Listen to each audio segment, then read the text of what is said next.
I'd never seen a sky that colour. Yellowy, black, greeny, purple. It was uncanny. Oh, it was a day and a night that we should never, ever forget. I couldn't believe that this was happening. First the sky, and then this horrible smell. Really sultry smell. Thunder and lightning, and it was horrible.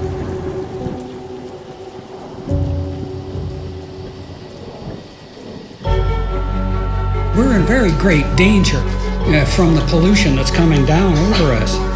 And we've been led astray by the military-industrial complex. Dangerous chemicals over us from Is the government experimenting with our weather? That's the question at the heart of a phenomenon called chemtrail. Chemtrails is now a term getting referring to the widespread visible attention. trail left by aircraft Millions in of the tons sky. of toxic poisons released by Confirmed that planes during the as Cold part of War, the the government United plot to States affect military climate change. conducted secret The government is up there in airplanes spraying all kinds of chemicals to change or manipulate the weather, leaving what you see there, and they call that a chemtrail.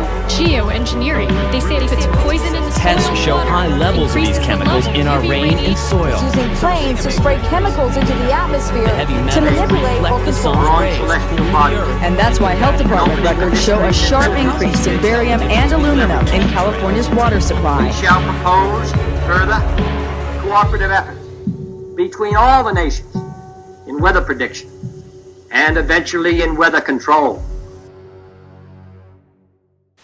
The Army's need to know more and more about weather that surrounds this planet is a vital part of the expanded research program of atomic weapons. We all talk about the weather. The Army is doing something about the weather.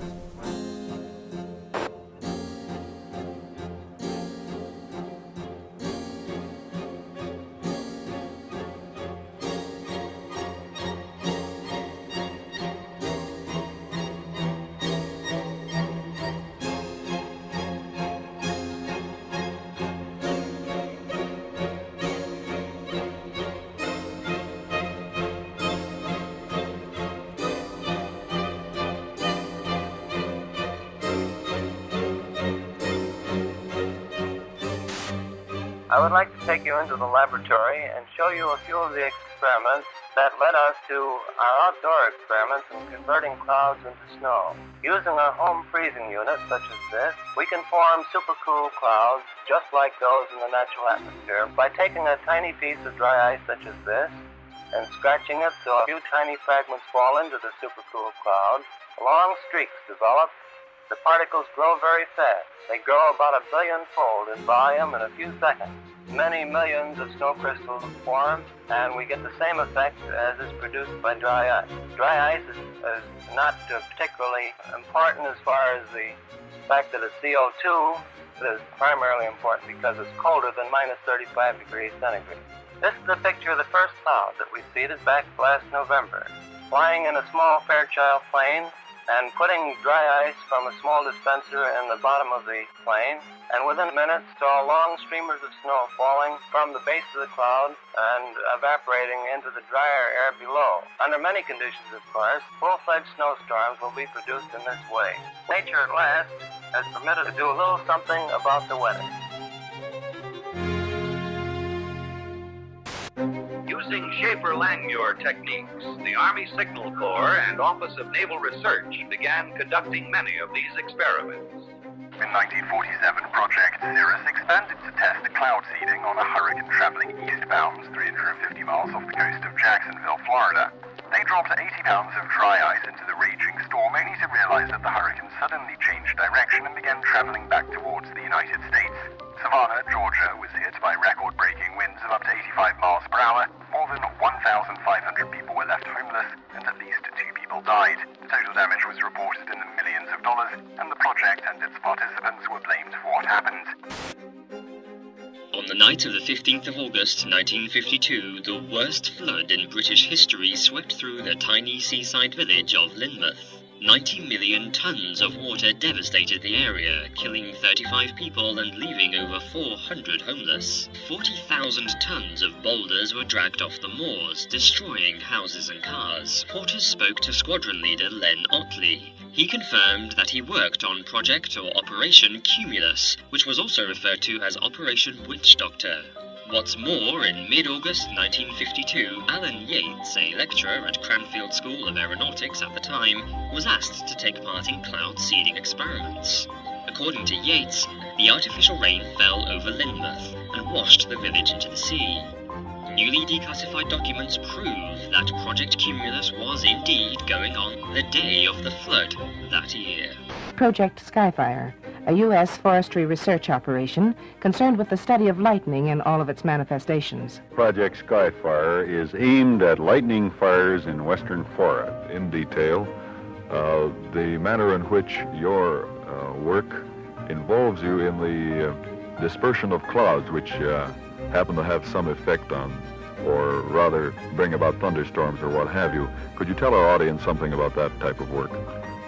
Laurie, we're conducting experiments in cloud seeding aimed at determining whether or not weather modification techniques might possibly prevent lightning fires. We carry this work on by seeding clouds with silver iodide nuclei. We disperse silver iodide from specially developed generators located either on the ground or on aircraft. Our experience has been that we can do the best job through aircraft seeding. Again, man looks to his own efforts to increase the flow of water.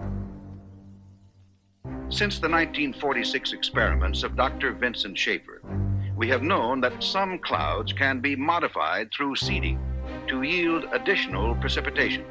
In 1961, Congress directed the Bureau of Reclamation to begin a long-range study of cloud seeding with the aim of eventually augmenting the nation's supply of water.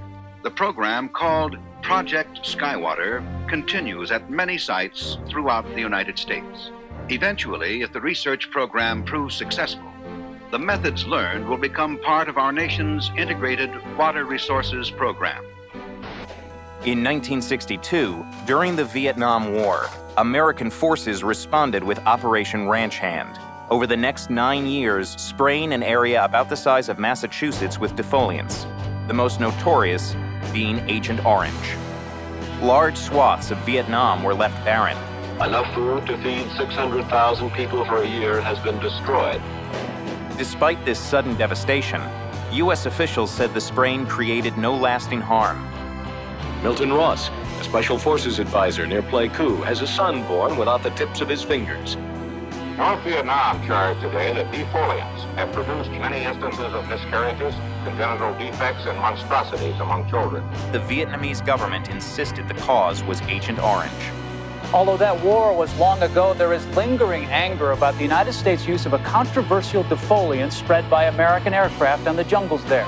An epidemic of birth defects, brain damage, and rare cancers still affecting hundreds of thousands of Vietnamese today. According to environmental studies, high levels of dioxin could still be found in the soil in certain areas and had seeped into nearby lakes. Agent Orange was a safe product when it was used in the Vietnam War, and it's a safe product today.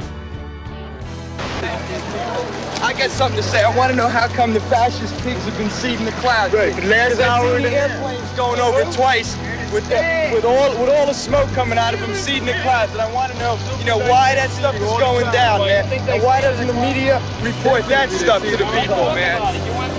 I'm telling you what happened. The planes come over for an hour and a half and they seeded all the clouds. People of unknown origin were seeding the clouds over the I don't know what they hope to prove, man. Project Storm Fury assembles a team of highly trained scientists and technicians to fly into mature hurricanes. Scientists working on the project were convinced that they could reduce hurricane devastation using a process called cloud seeding by spraying the thunderclouds inside the hurricane with a chemical called silver iodide. This would become known as the Storm Fury hypothesis. The seeding planes fly across the eye and into these clouds, seeding the supercooled water droplets from the belt of maximum winds outwards. As the silver iodide turns the supercooled water into ice, the heat released during this process causes the seeded clouds to grow and develop into a new outer eye wall.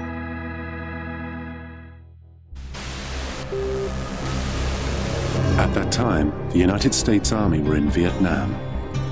Pierre Saint-Amand was part of the team assembled in a top-secret cloud seeding operation known simply as Project Popeye.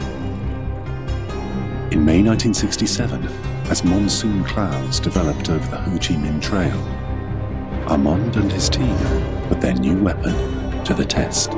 We ejected the material so that it fell into the growing part of the cloud, and it rained very heavily out of it, and everybody was convinced with that one experiment that we'd had done enough. Project Popeye had opened the door to a new and dangerous type of warfare. Some said, if you control the weather, you can control the world. Military planners imagined loading the clouds with radiological, biological, or chemical agents and having them rain on demand. They could attack your enemy using the weather, but deny ever doing so. Allegations were made that cloud seeding had not only made jungle paths impassable, it had also killed thousands of innocent people. But this didn't stop governments from continuing to explore ways of modifying the weather, sometimes for highly questionable purposes. And that message calls for new frontiers, new visions. It calls for us taking the steps now that will make us no longer second in space and in science. It lays the predicate and the foundation for the development of a weather satellite that will permit man to determine the world's cloud layer and ultimately to control the weather, and he who controls the weather will control the world. It lays the steps that's necessary to provide a nuclear rocket that will produce benefits that are so unlimited that I couldn't tell you about them if I had all that. July 1976. Strange, unexplained blackouts in worldwide communications plague the globe and are covertly transmitting extremely low-frequency waves, otherwise known as ELF waves. It's called the Russian woodpecker because it was essentially that sort of clicking, pecking sound. In 1982, a report by Pentagon researcher L. Ponte alleges the Russian woodpecker signal is actually creating layers of artificial ionization in the upper atmosphere, which means it could have been bending the jet stream and altering global wind patterns. There's been a lot of research in military labs over what you can do with putting radio waves into the atmosphere. Some of the research indicates that one can move the jet stream around and thus induce weather conditions. It's no coincidence that the United States began building its own mysterious array of antennas. HAARP is the High Frequency Active Auroral Research Project, originally a joint effort of the Air Force and Navy in cooperation with a number of academic institutions. Of 180 antennas, approximately 72 feet tall, linked together to function as one giant steerable antenna. Steerable because it can aim millions of watts of ELF waves into one tiny patch of the atmosphere. HAARP is one of several ELF wave transmitters located all over the globe. Working in tandem, these transmitters alter the weather anywhere in the world, potentially changing the jet stream's course entirely. The intense energy being beamed into the sky by HAARP sends pulses of ELF waves into the ionosphere. The waves get reflected back down and pass through the Earth and ocean. But HAARP's startling potential doesn't end there. It's linked to a strange phenomena occurring in our skies. On clear days, you can often see long white lines being traced high in the sky. They are contrails of jet aircraft, actually long, slender clouds. Weathermen are finding them especially fascinating because a theory is being developed that those long white lines may be changing our weather for the better. Details from Roger O'Neill. The exhaust from jet engines, usually seen as long, thin trails of white clouds behind high-flying jet airplanes, may be a big reason why there are 30 fewer days of sunshine a year in the Midwest now than there were in 1900. The daily range between high and low temperatures has also narrowed.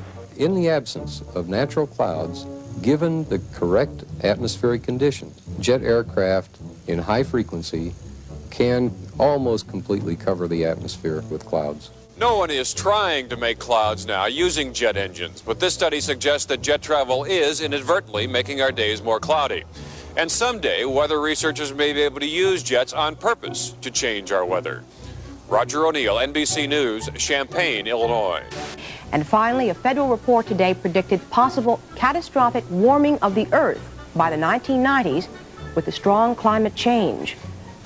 Hurricane Gloria is moving on the East Coast tonight like a monster out of a science fiction film. 3,000 homes went underwater, and of those, almost 900 were destroyed. From 1987 through 1992, California experienced the most severe drought in the state's history. According to NOAA, an anomaly occurs in the jet stream.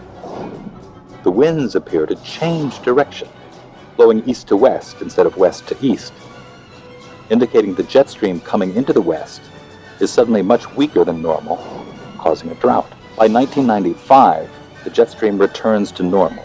Here there were huge problems with flooding, intersections and parking lots underwater, homes threatened, people trapped in the river that you see out here behind me, forcing those dramatic rescues. This U.S. Air Force report graphically outlines the military's desire to exploit and manipulate the weather for the purposes of war by the year 2025. According to one of the most harrowing lines in this report, quote, "Weather modification is a force multiplier with tremendous power that could be exploited across the full spectrum of war-fighting environments."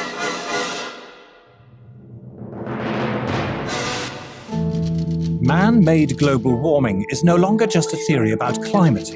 It is the defining moral and political cause of our age. It is presented in the media as having the stamp of authority of an impressive international organization, From the IPCC, the United Nations Intergovernmental Panel on Climate Change, or IPCC. I've often heard it said that there is a consensus of thousands of scientists on the global warming issue and that humans are causing a catastrophic change to the climate system. Well, I am one scientist, and there are many that simply think that is not true. The final conclusions are politically driven. This claim that the IPCC is the world's top 1,500 or 2,500 scientists, you look at the bibliographies of the people and it's simply not true. There are quite a number of non-scientists. And to build the number up to 2,500, they have to start taking reviewers and government people and so on, anyone who ever came close to them. And none of them are asked to agree. Many of them disagree. Those people who are specialists but don't agree with the polemic and resign, there have been a number that I know of. They are simply put on the author list and become part of this 2,500 of the world's top scientists. People have decided you have to convince other people that since no scientist disagrees, you shouldn't disagree either. Climate scientists need there to be a problem in order to get funding. We have a vested interest in creating panic because then money will flow to climate science. It's become a great industry in itself. And if the whole global warming farrago collapsed, there'd be an awful lot of people out of jobs and looking for work. There's one thing you shouldn't say, and that is, this might not be a problem. If you go to page 119 of the president's budget, he's anticipating generating $646 billion in new tax revenue from this bill. So clearly the president expects this bill to generate $646 billion in new taxes that even his own budget director has said would be passed on to consumers. Well, you must have been listening to our testimony that we've had for the last few days with dozens of experts that have come in who have given completely different views. Well, I would encourage you to go back and look at the testimony this committee's heard. Dude, we're talking about that can export millions of jobs out of our economy, out of our country, and testimony's been given just to those numbers. And so we're talking about a serious consequence that there would be on this country. The carbon would be emitted, but it would be emitted in China and India, and the jobs would go to China and India. Do you want to man-made global warming pollution causes global warming. It's my understanding that back in 1997, when you were vice president, Enron's CEO, Ken Lay, was involved in discussions with you at the White House about helping develop this type of policy, this trading scheme. And is that accurate? Is it inaccurate? It's been reported. I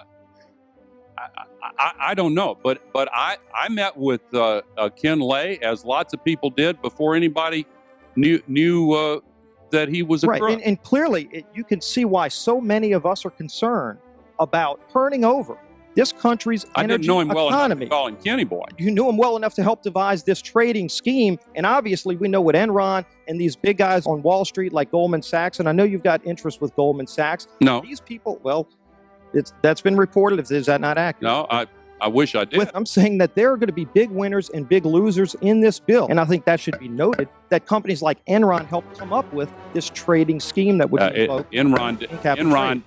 I don't know if this is true or not, that some scientists are trying to figure out a way to block the sun to try to slow down global warming. Yeah, it's a measure of the feeling of desperation that some of them feel. Are they really thinking they could do that? Well, some of them are seriously proposing, and I think it's completely nuts. Yeah. You put another kind of pollution, sulfur dioxide, up to orbit, cover the atmosphere. The sky won't be really blue in the way it is now anymore, but it would block out some of the sun's heat so that we wouldn't have to take the difficult steps to stop spewing all this global warming pollution into the atmosphere. And of course, there are a lot of problems with what they're proposing. You could actually spray sulfuric acid in the stratosphere 20 kilometers over our head and use that to stop the planet warming up in a kind of ugly tech fix. You can spray something into the atmosphere to change. Spray pollution into the atmosphere to stop it warming. How do you do this? You'd start with a fleet of modified business jets and say 20,000 tons of sulfuric acid into the stratosphere every year, and each year you have to put a little more, and this doesn't, in the long run, mean that you can forget about cutting emissions. We will need to rein in No, emissions. we'll get to it eventually. But in the meantime, we're shrouding the earth in sulfuric acid. So people are terrified about talking about this because they're scared that it will prevent us cutting emissions. Right, and also that it's sulfuric acid. We put 50 million tons of sulfuric acid in the air now as pollution, and it kills 1 million people a year worldwide. Okay, but it'll be better if we put more in. We're talking about 1% of that. 1% more, we're just killing 10,000 more people. You can do math. What happens to the sulfuric acid after it's sprayed? Does it just stay up there? No, it rains down, but it's a tiny addition to what we're already doing. Is there any possible way this could come back to bite us in the end? It actually turns out to be an old idea. This was known since President Johnson. You ever look at those planes up there? They have contrails behind them. Maybe all those planes with the contrails, maybe they're actually spraying chemicals into the atmosphere right now and Uncle Sam isn't telling us. Seems extremely unlikely. That the United States is not telling something to its citizens? That seems extremely likely to me. Read the newspaper. I think they might have your idea already.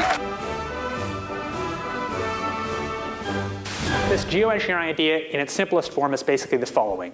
You could put fine particles, say sulfuric acid particles, sulfates, into the upper atmosphere, the stratosphere, where they'd reflect away sunlight and cool the planet. There's lots of mystery in the details, and there's some bad side effects, like it partially destroys the ozone layer, and I'll get to that in a minute, but it clearly cools down. And one other thing, it's fast. I guess the thing I haven't said about this is it is absurdly cheap. It's amazing how we can affect the planet.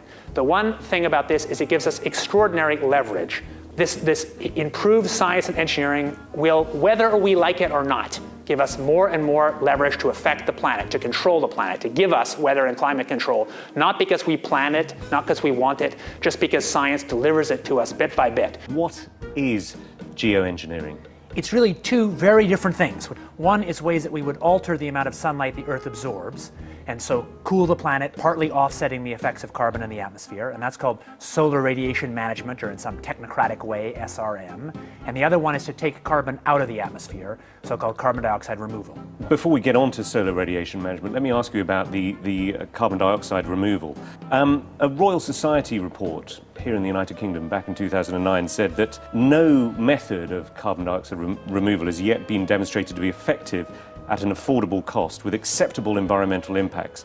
And they only work to reduce temperatures over very long timescales. I think that's exactly right, and I can say that both as an author of that report and as somebody running a startup company trying to capture CO2 from the air. Before we get into the pros and cons of it, how solar radiation management might work. Conceptually, it's simple. The doing it is not the hard part, but you could use aircraft or other methods to deliver literally tons or millions of tons of very small reflective aerosols, tiny particles, say, to the upper atmosphere. Spraying them out at a high altitude. Correct. Isn't one of the problems with the climate and studying the climate is that it's incredibly difficult to know exactly how it works. It is very difficult to model. Sure, it's impossible to know exactly, but you can still learn a lot. So we actually ran a survey almost a year ago now that took data, high quality data, from 1,000 people in the UK, Canada, and the US to try and understand public support for research on these technologies and what kind of political leanings influence people's decision to be for or against.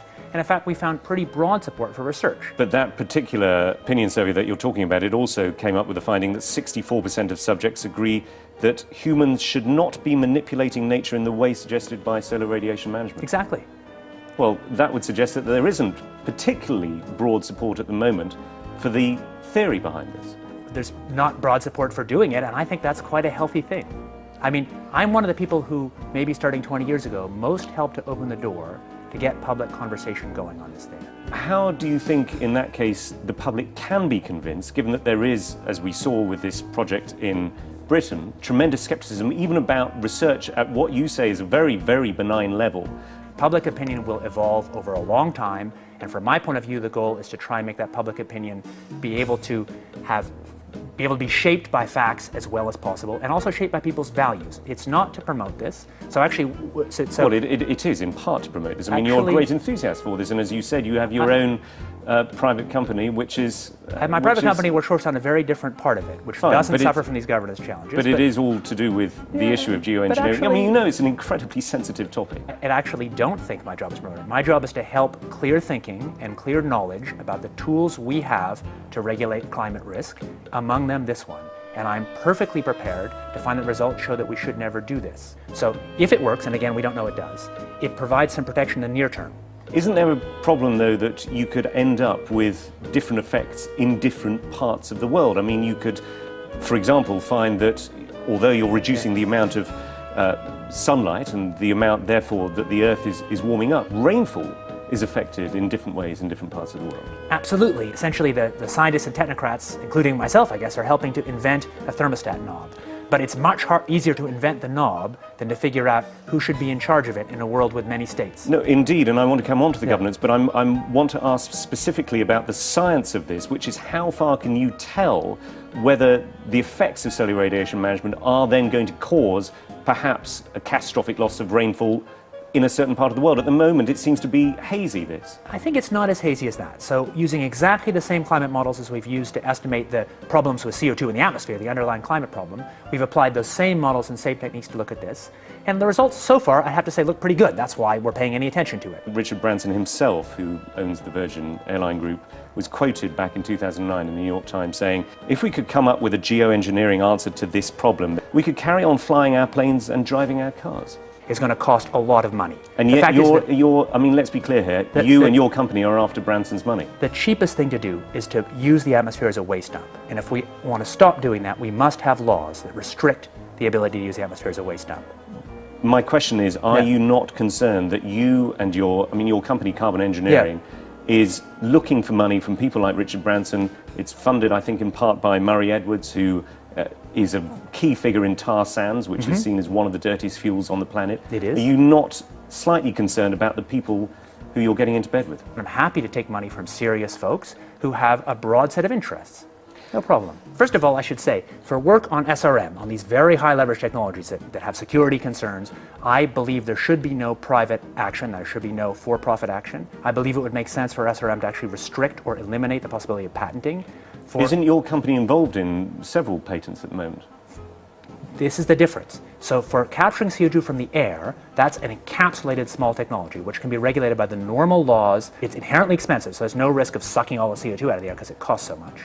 Any technology you have that removes CO2 will have local risks, maybe unacceptable risks, but those risks can be managed by the normal local risk management we have. So I think that I'm happy to see private action on cutting emissions by making solar power or electric vehicles or capture from air. I'm not happy to see public action on technologies with this huge leverage, like putting particles in the stratosphere.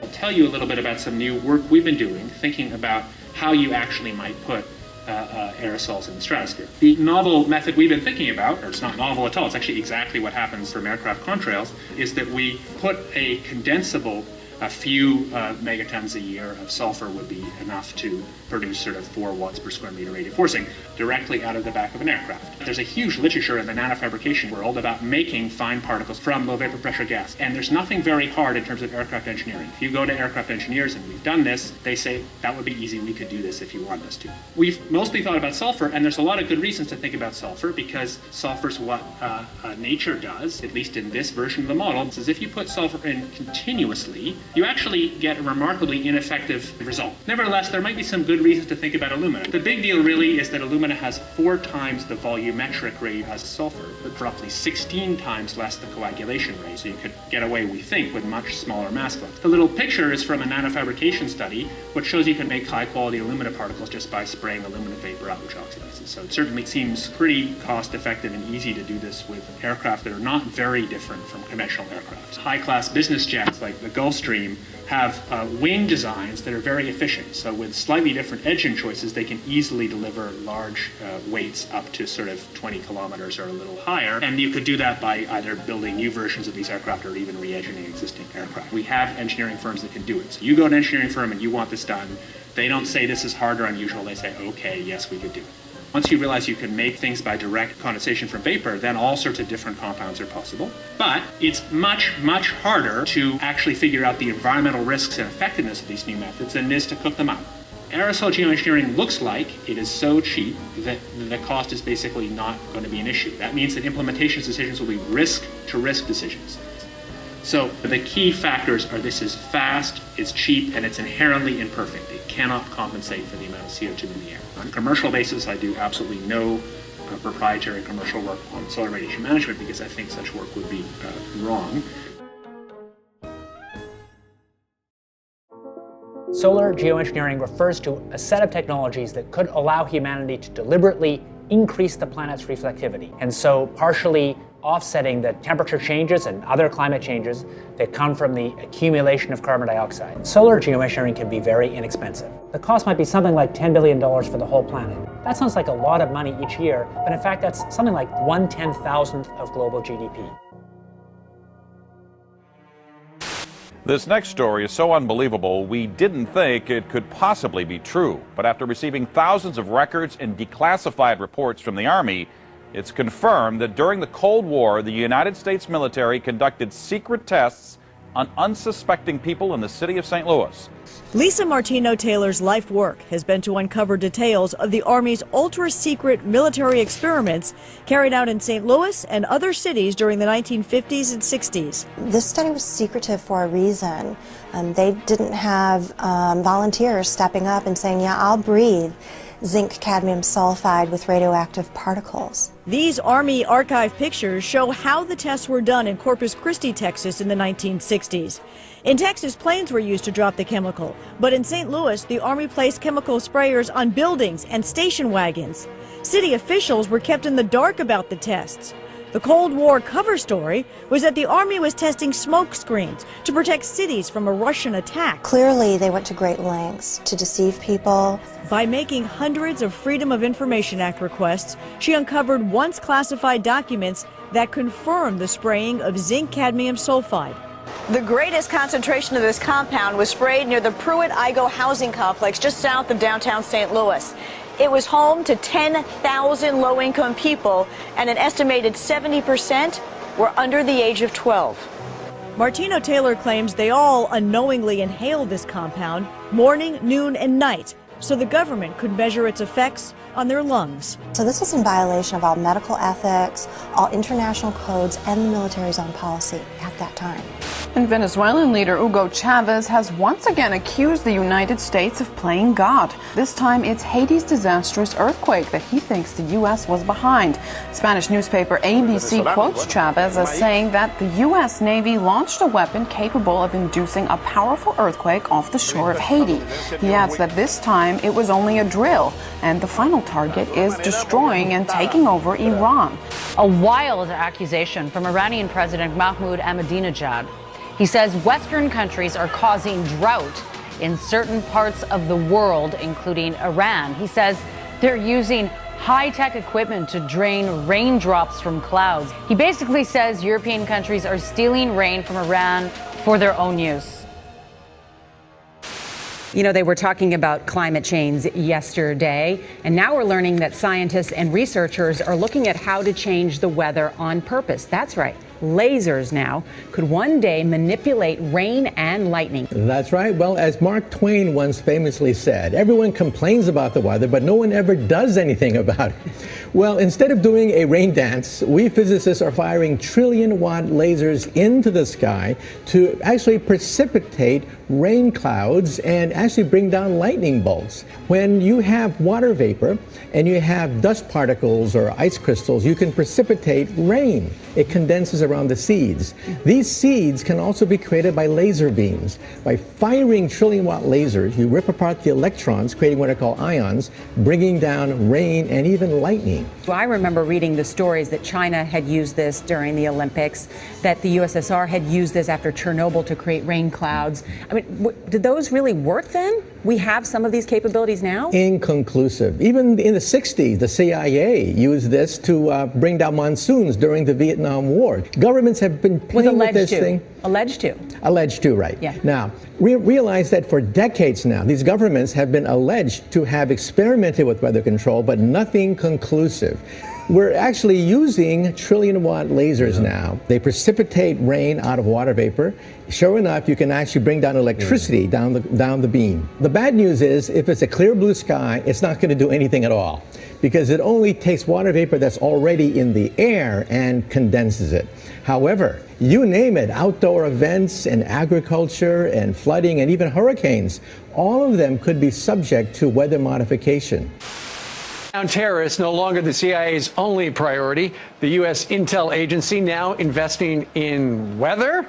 Well, they're looking into something called climate engineering or geoengineering, which is a way to manipulate the climate to mitigate the effects of global warming. And they think that maybe this might pose a national security threat in the form of exacerbating water shortages or causing more regional instability in places like Darfur or in India-Pakistan region, in the Kashmir region. So they want to find ways of mitigating climate change, and they're investigating, are there possible ways of doing that? Scientists have been researching this have been thinking about this for quite some time. There are two general ways of engineering the climate. One is called solar radiation management, which is putting particles into the atmosphere. So like if you think of a volcano explodes and it releases particles and that cools down the planet. So that's one way. You can put a balloon up in the atmosphere and spray particles. And then another way would be to possibly bring down carbon dioxide out of the atmosphere in a process called carbon capture and storage. They're basically funding research by the National Academy of Sciences. Okay, so the CIA is not trying to control the weather. We've tried that before and it doesn't really work, but they're trying to impact climate change. They want to have a lot of tools in the arsenal in case climate change is as bad as some scientists believe it is. They want to have a way of mitigating it. You told one of our producers at this point it's pretty doubtful this is a viable terror threat right now. I don't see I don't see the CIA. Yeah, I don't think that it's going to be an immediate threat. It's definitely something that's going to be a long-term, decades down the line sort of thing. Well, there you go. Another example is the array of technologies, often referred to collectively as geoengineering. One that has gained my personal attention is stratospheric aerosol injection, or SAI, a method of seeding the stratosphere with particles that can help reflect the sun's heat in much the same way that volcanic eruptions do. An SAI program could limit global temperature increases, reducing some risks associated with higher temperatures and providing the world economy additional time to transition from fossil fuels. This process is also relatively inexpensive. The National Research Council estimates that a fully deployed SAI program would cost about $10 billion yearly. Now, I could go on and on and on and on about the things that fascinate me, but rather than talk about them, I thought I'd stop here. Thank you, Senator. The Air Force has gotten great value out of HAARP in the past. We took over from the Navy and managed it and actually did a number of experiment campaigns up there and have finished our work that we're interested in doing up there. We've moving on to other ways of managing the ionosphere, which the HAARP was really designed to do, was to inject energy into the ionosphere to be able to actually control it. And but that work has been completed. The Air Force has maintained the site for other government agencies to use for several years now. And with DARPA completing their project, that's our last government customer that we have in the site. We have put out a call for other agencies that had interest in managing the site or taking it over, and including going out to academia.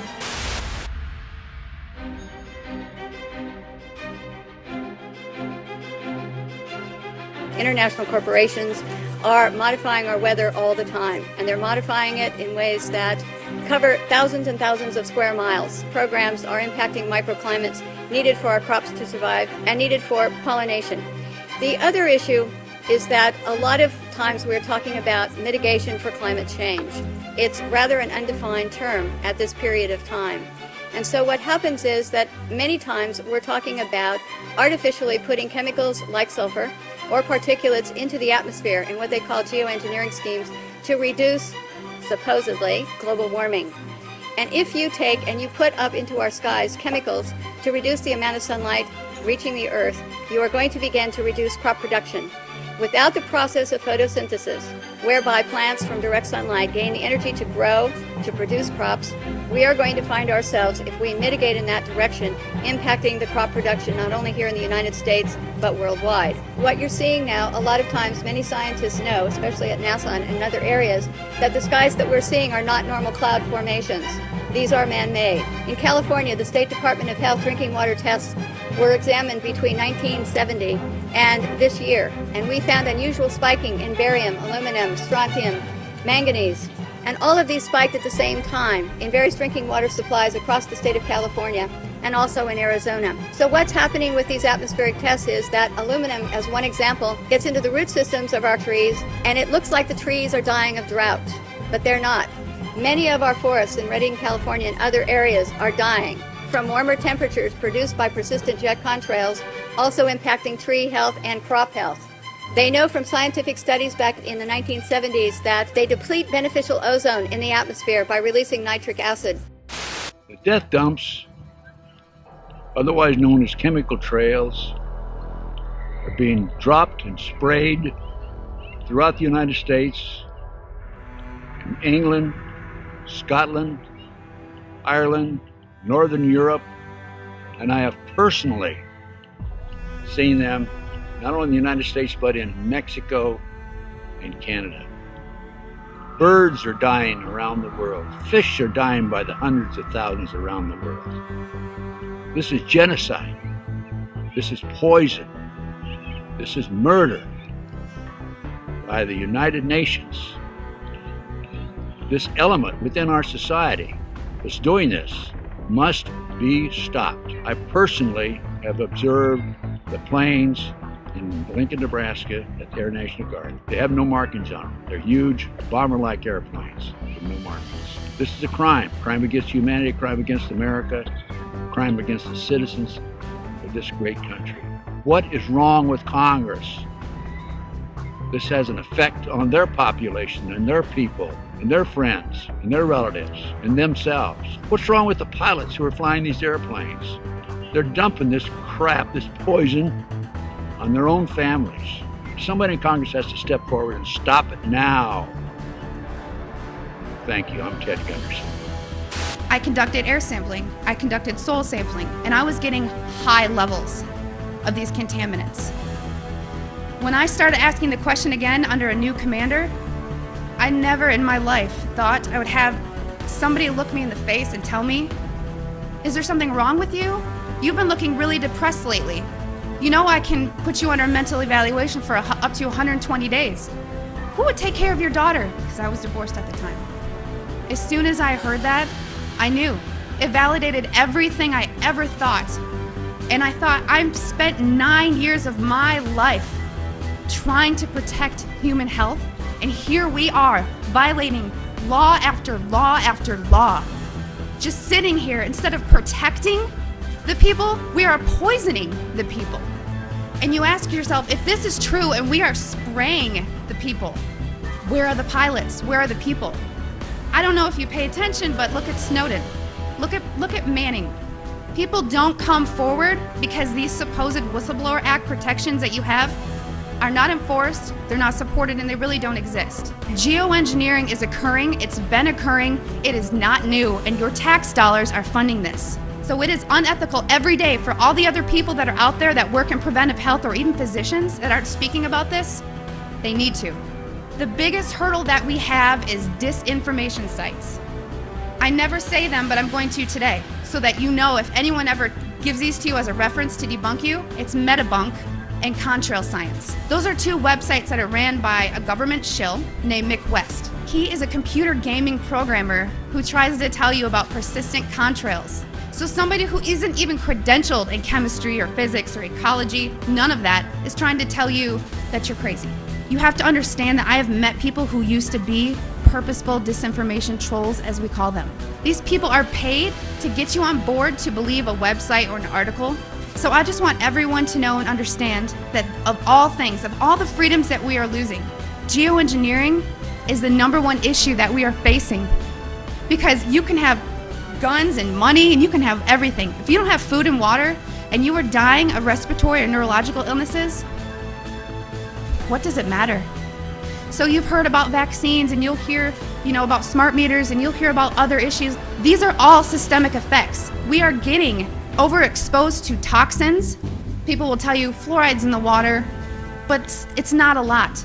It is a lot because you're getting it everywhere in your food, water that you drink, and you're getting it in your vaccines. Our bodies cannot metabolize these toxins. There's the debate. Is it a condensation trail or a chemical trail, something with an additive in it? And I couldn't fight the chemical trail issue for a long time.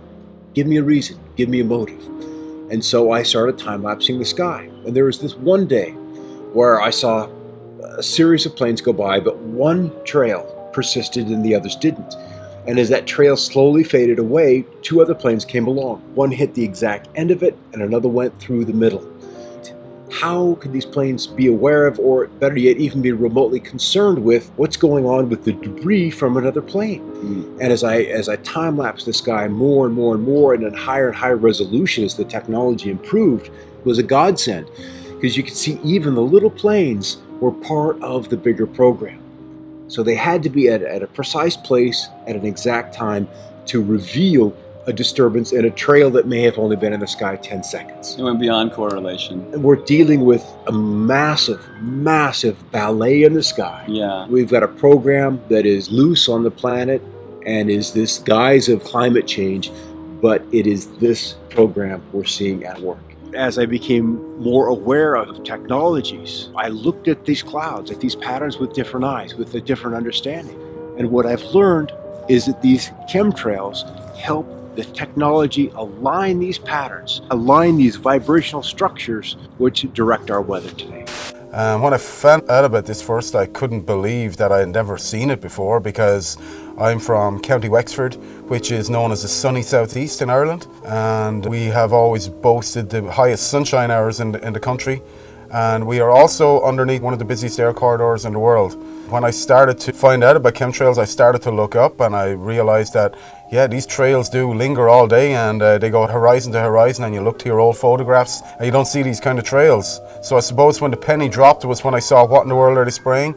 That's really when this whole thing kind of made sense to me, because it was explained in a documentary. People knew what they were talking about, and this made a lot of sense. This is a government program to control the weather, and if you think about it, if you want to dominate and control the planet, this is the ultimate weapon to do that. So the Irish media now are normalising weaponised air as a reality that we must get used to. They are blaming car emissions and coal pollution, but there's no mention of the elephant in the room, the hundreds of millions of tons of substances being sprayed into our atmosphere every year, like aluminium oxide, which David Keith and other geoengineering proponents are proposing spraying into our skies. They will never admit these programs are going on, but we know they are going on because 2004, the Civil Aviation Authority in the UK conducted an investigation into cabin air quality, and one of the peak materials found was aluminium. So what the hell is aluminium doing floating around up at cruising altitude?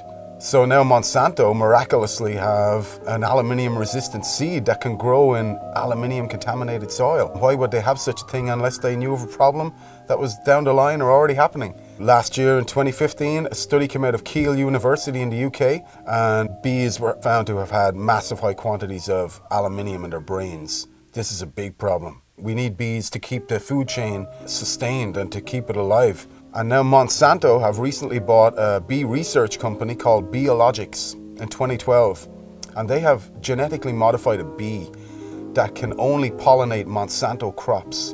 And also, this bee is resistant to all pesticides. So why would they want to design such a Frankenstein creation unless they knew of a problem that already existed or a problem that was in the pipeline? Dementia now is the biggest killer in women in the UK. And what's the main cause of dementia? Aluminium accumulation in the brain cells. We are in the fight of our lives. All sources needed for life to exist are under direct attack from these programs. Oxygen, sunlight, and water. Once you know about this, you have a duty of care to get involved. As a caretaker of this planet, we must all come together to stop these programs because we can do it. Once you find out this is going on, you understand that the air you breathe is being compromised. Things don't get any worse than that. You're standing at the end of the plank, what else do? You got to take action, otherwise you are condoning what's going on. Silence is compliance. So we got to speak out. We spend a lot of time outside looking up at the sky, and not a lot of people do that anymore.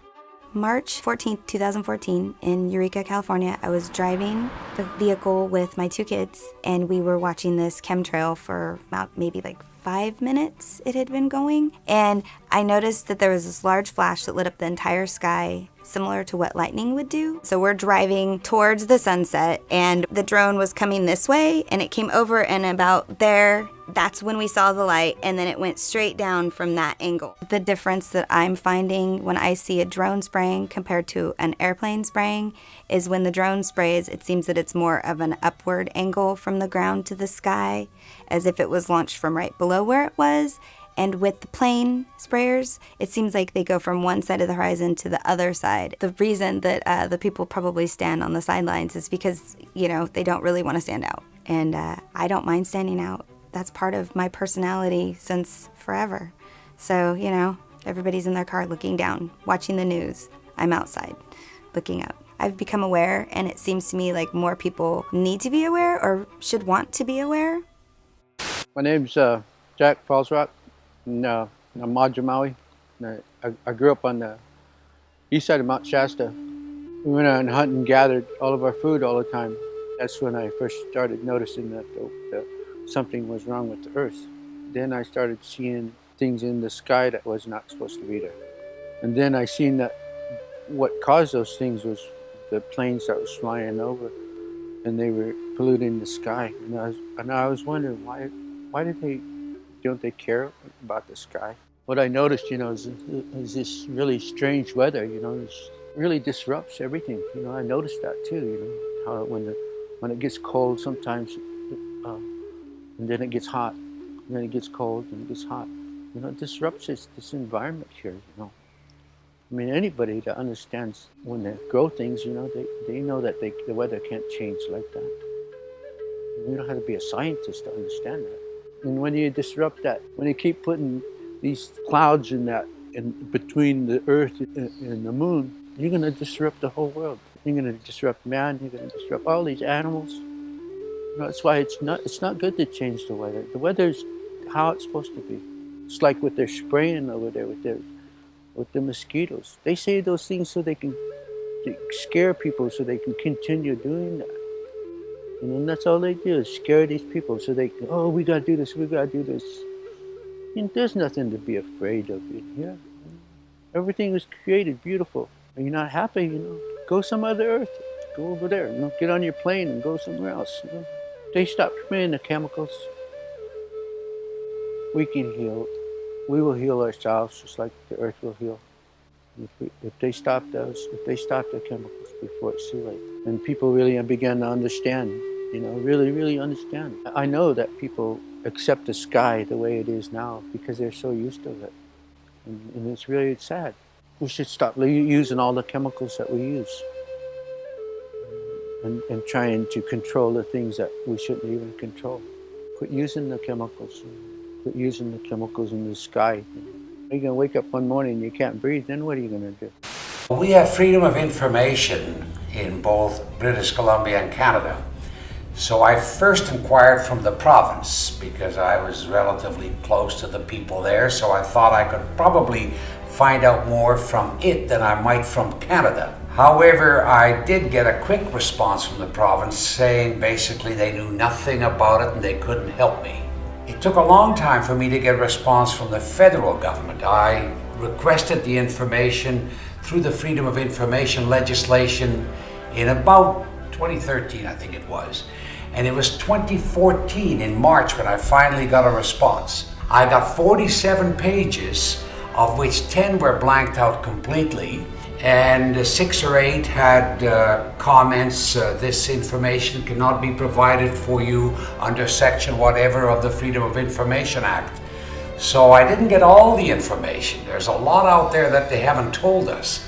But they told me enough that it basically confirmed for me and for all of those that the report was provided to that yes, it was happening. And I think there needs to be more an awareness among the people. The more we talk about chemtrails, what's happening, we're being rained upon with aluminum, barium, strontium, all of that, and the effects, of course, we're feeling here as well. It's recognizing the report from the federal government, Canada, that this will affect geoengineering, as they call it, chemtrails, solar radiation, whatever you want to call it, will affect climate. It's reflecting back the sunlight, but it also recommends or recognizes in the report that it's going to have different effects in different places. The moment governments admit that this is happening because of what it is they're doing, there's a liability, there's a responsibility, and that for them is a problem. So as long as the people are relatively quiet and they're more interested in a football game, a baseball game, or whatever it is today,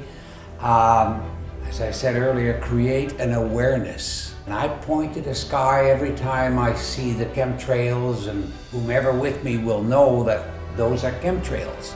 If I'm not doing it, my wife will certainly do it. Lillian points it out every time to everyone, and that needs to happen. I guess for the most part, the populace still thinks that governments can't do that to us. It's impossible that it's happening. Mm-hmm. If the government came out, or the bureaucracy or whatever came out and said, we're very involved in genetically modified foods, or we're creating chemtrails, which means that you're being rained upon with aluminum or whatever, that would probably not go over too well. That would be politically very unpopular. You would have an outcry, you would have a protest, you would have a mini revolution. So they're going to try and keep it down as much as possible. You're not going to see a whole lot of politicians or bureaucrats jumping on it. The pressure is going to have to continue on. There's got to be a lot of it. It obviously, the result will be enormous public awareness. Once aware, they're going to fight it. They're going to be on our side. We're going to be together on the issue. That's important. I first got into chemtrails when I had some solar panels fitted onto my roof, and I noticed on the days that the sun was out, it was great, 4 kilowatts, happy days. And then I noticed some days it got down to 1 or 2 kilowatts, when actually the weather forecast sun. I'd never taken much interest in the weather until I was earning money out of it. And then when you find out you've earned only a fifth of what you should have earned according to the weather forecast, then something wasn't quite right. And I'd never heard the word before, chemtrails. And then when I went and looked it up on YouTube, I couldn't believe that somebody would actually spray the sky with lines deliberately. And yet, as the weeks went by, I found out absolutely it's true and they were doing it. And it was costing me money. There's other subjects that have come along in the meantime when I thought, is there anything that could be done to stop this? And having found other subjects, people like Wilhelm Reich's name was coming up, and even later Tesla. Wilhelm Reich, very, very clever person in as much that he realised there's an energy in life that's very, very powerful and important and is related to good health. And after many years of investigation, he found out there were some fantastic properties to this, and he called it orgon, which is related to ether. Other people came along, people like Trevor Constable, who looked at generating and changing the weather with certain pieces of equipment. And this isn't the use of chemicals, this is actually the use of equipment which reacts with ether, and it's perfectly 100% natural. Wilhelm Reich actually found out there was amazing cures with ether, and one of them was cancer. He actually cured the people that the hospitals discarded and put them on the scrap heap basically and says, we can't cure you. And Wilhelm Reich virtually cured every single one of them. He understood what ether was about. And how he found out about the cancer is that when you change the frequencies of DNA, the DNA loses all its instructions. And that means that the DNA grows distorted and it can't grow the way that it should grow. In other words, if it's part of your skin or it's supposed to be part of your kidney, it grows into a deformed piece of the body that shouldn't even be there. But by correcting the frequency, the DNA goes back to grow how it should do. And that's one of the amazing things he was working on. Tesla proved beyond any shadow of a doubt that he can actually tap into the energy which is already there. And what I mean by that is when you have two opposing potentials, you can tap in the difference between the two potentials, and that's your energy that you're actually creating. Now, Tesla said something that I thought was very interesting. I only found this out recently. He talked about ether, and he made this statement that ether controls magnetism, electricity, and all energy. Now, to actually come out and say that, he must have had some basis as to why. We know that Tesla based all his works on facts and many, many experiments. And of course, we use many of Tesla's technology today, both in electricity, magnetism, etc. And so we're in a position now where we're looking at equipment that Wilhelm Reich manufactured and made. We're looking at the way that he used it and he generated it. Now, Wilhelm Reich, he actually was called into places like California when it hadn't rained for months and months. In fact, some of these poor farmers were going bankrupt. He actually went to a place where it hadn't rained for many years, and after about 6 weeks, he did start to develop a very small amount of rain, but a moisture came into the area where all the plants started to flourish. According to what his daughter said, that area continued to flourish for another 50 years. The other thing that Wilhelm Reich noticed is the texture of the rocks changed from being crumbly to having some body back to it again. So when we talk about ether, we're not talking about just weather modification or health to the body. Ether must be some kind of energy which controls, as Tesla said, everything. It's like the link that ties and controls everything together, whether it's energy, magnetism, or electricity. I would love to be able to use ether to bin 1, 2, 3, 4, 5,000 square miles of chemtrailing. That would be fantastic, before they use it for all the other agendas. And if we could do that, happy days, because that's what a lot of people are looking forward to, a day where all this crap is not in their control anymore. And I believe if we could master this, ether will do exactly that.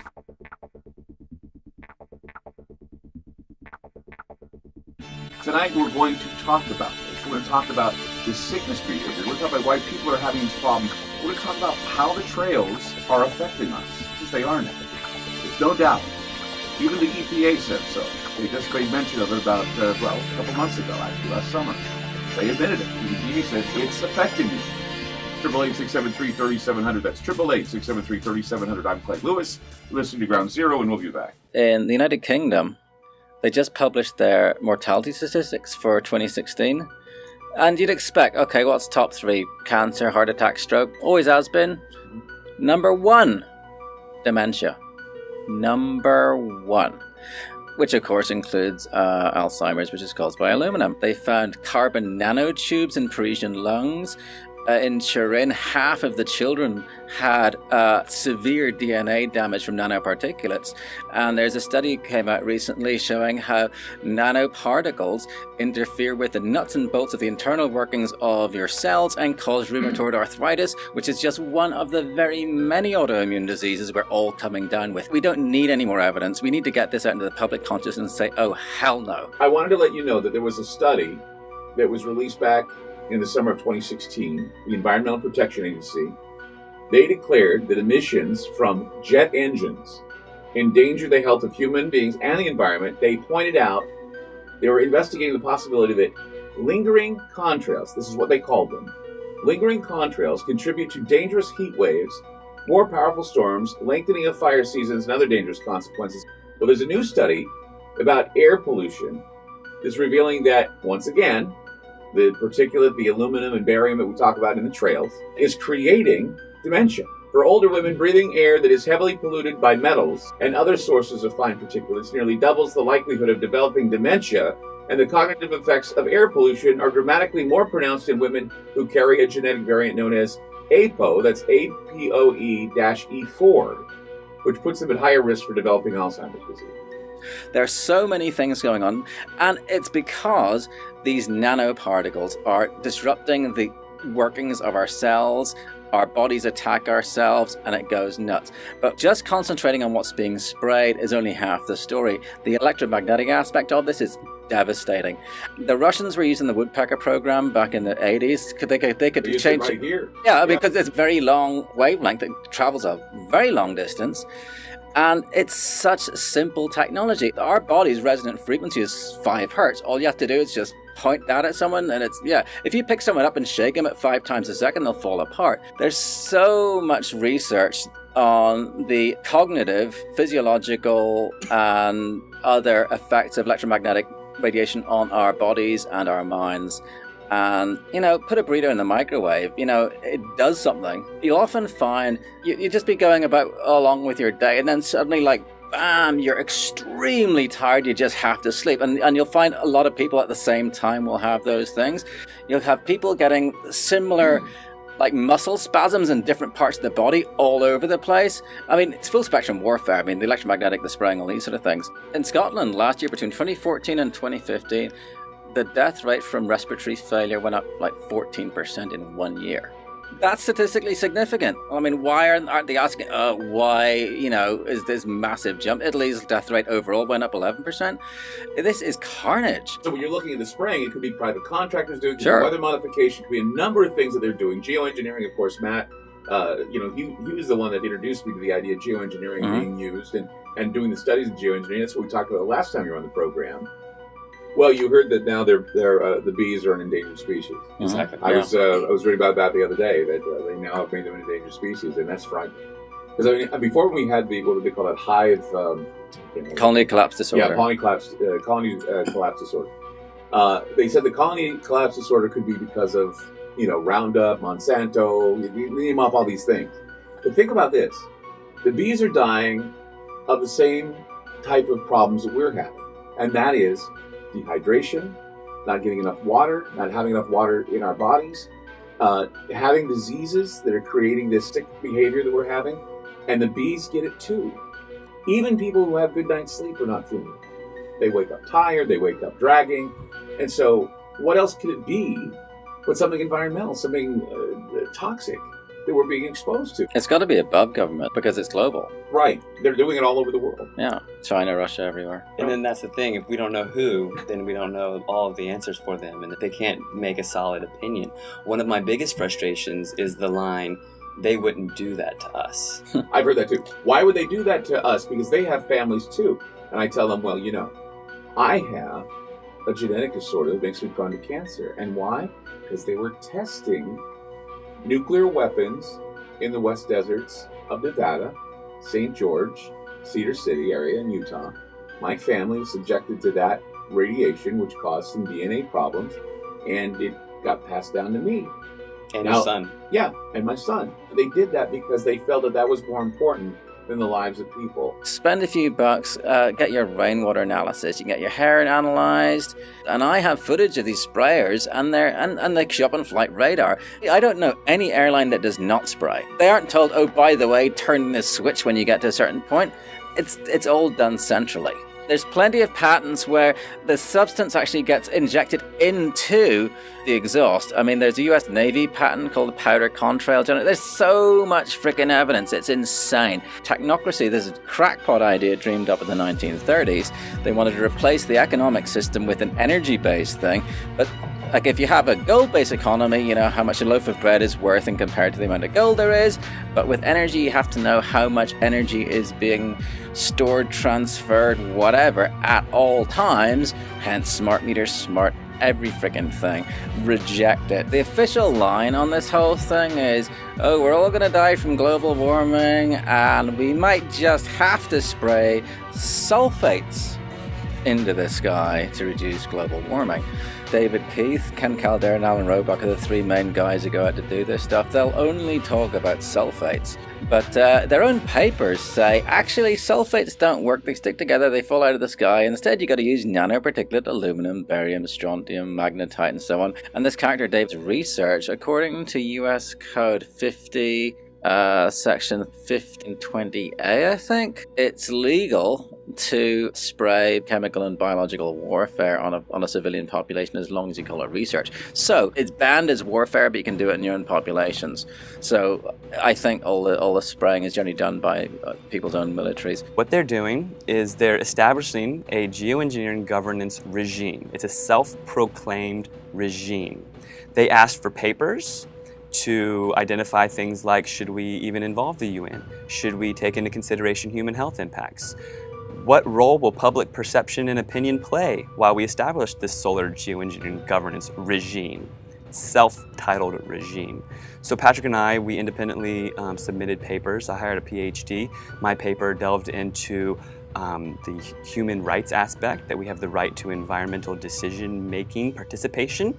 Both of our papers were, of course, rejected. It is their plan to do full-scale deployment. They claim that all of the research that we've been seeing, these grid patterns, are research. They're admitting to it. The chemtrails, the geoengineering, the solar radiation management, okay, and now you can even look up the Solar Radiation Management Governance Initiative, SRMGI. Okay, it's an initiative to govern their solar radiation management, which is chemtrails, which is geoengineering. So these people are meeting, 24 scientists behind closed doors, to develop the plan for the regime to take hold to go full-scale deployment. Some days don't have chemtrails, right? Some days are clear. And really, the more clear days you get in a row, the more likelihood it is that you're going to get a grid pattern coming up. But this irregular pattern of appearance, where you not only have no lines in the sky, but you also don't have the air traffic. Okay, listeners, feel free to look up at your sky, look at that air traffic, see those days where there's nothing going on. And this irregularity in the appearance it's the clue, it's the first clue for the newbies. Chemtrails are also called solar geoengineering, it's also called solar radiation management, it's also called stratospheric aerosol injections. Okay, and what they like to do is they like to confuse us with the terminology. It's all one thing, right? It's all chemtrails, it's all geoengineering, it's all solar radiation management, stratospheric aerosol injections, whatever word you want to give it, it's all treason.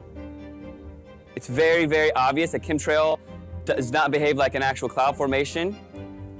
It forms out and fades into a milky haze, all right? Irregular pattern of appearance, the number of trails seen simultaneously at a given time. When you're sitting out there and it's a normal day and then all of a sudden a dozen planes show up and grid the sky, whereas you've seen 3 planes all day, something is going on there. That's it. It's that simple. How come all of a sudden all the planes show up at once and zigzag the sky? We got broken trails, all right? Things are going on where they're mixing chemicals in the sky. They're using the atmosphere as a laboratory. That is a quote from NASA. Using the atmosphere as a laboratory. Okay, the exhaust is often coming where the engines are not. Okay, this wakes the people up. In 1983, we had 50 companies, right? 90% of the media. 1983, 50 companies encapsulated the 90% of the media. Now it's been consolidated down to 6 companies. Those 6 companies are owned by just a couple families. Everything is controlled. They hand a script to the entire nation. And your local broadcaster is reading something that was planned to build your mental construct to control the way you think about everything.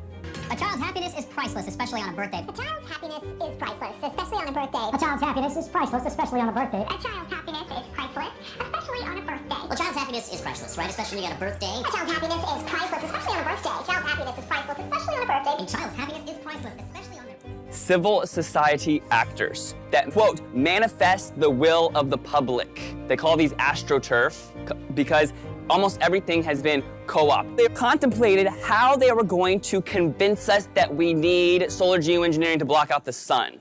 They say society is lousy at strategy, but we are not.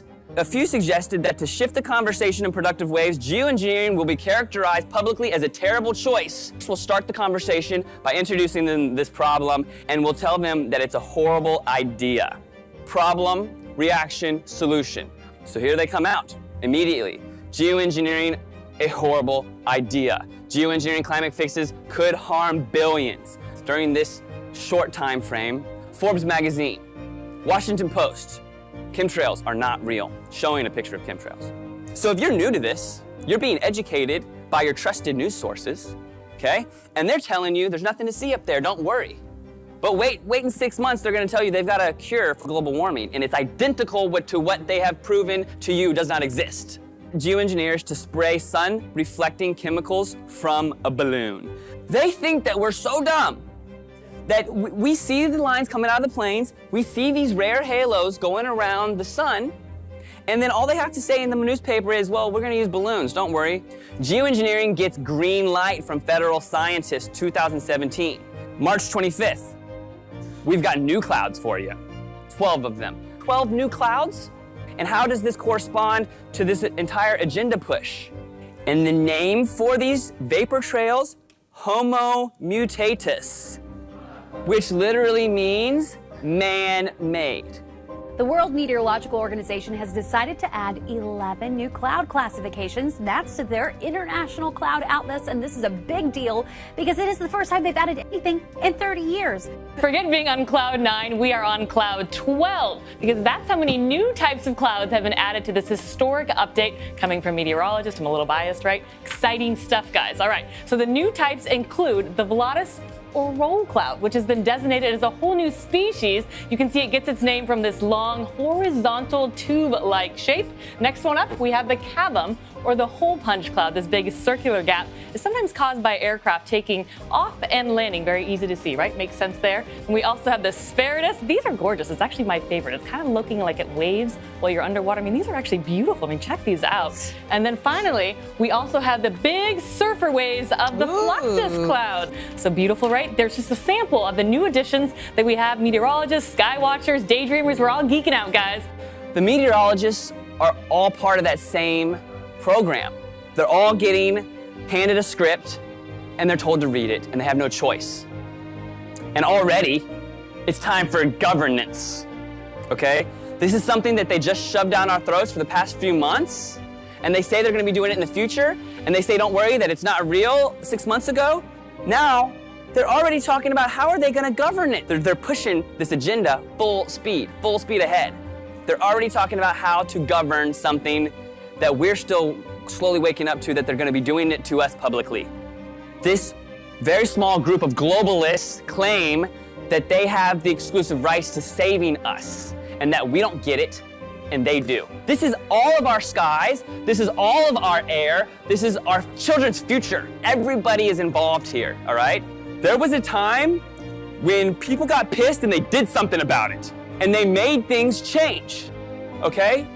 They know that they can program you through social media, okay, and we can't let that happen. It's up to us to carry this information forward. It's up to us to be the change. And if we don't do it, we're not gonna have any sun. Thank you.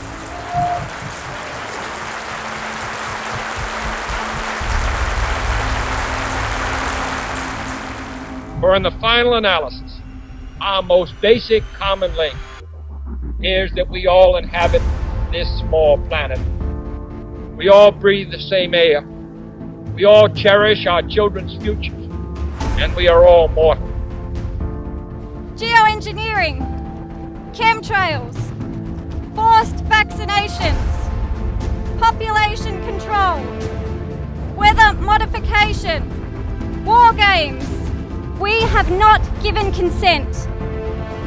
You cannot spray the atmosphere with toxic chemicals and expect no ramifications. These chemicals go into our food, our air, and our water supply. Ill effects of these have been recorded as headaches, flus, breathing problems, skin problems, and my major concern is Alzheimer's disease. Aluminium causes nerve damage. Fluoride in the water works with aluminium in the air to cross into our brains.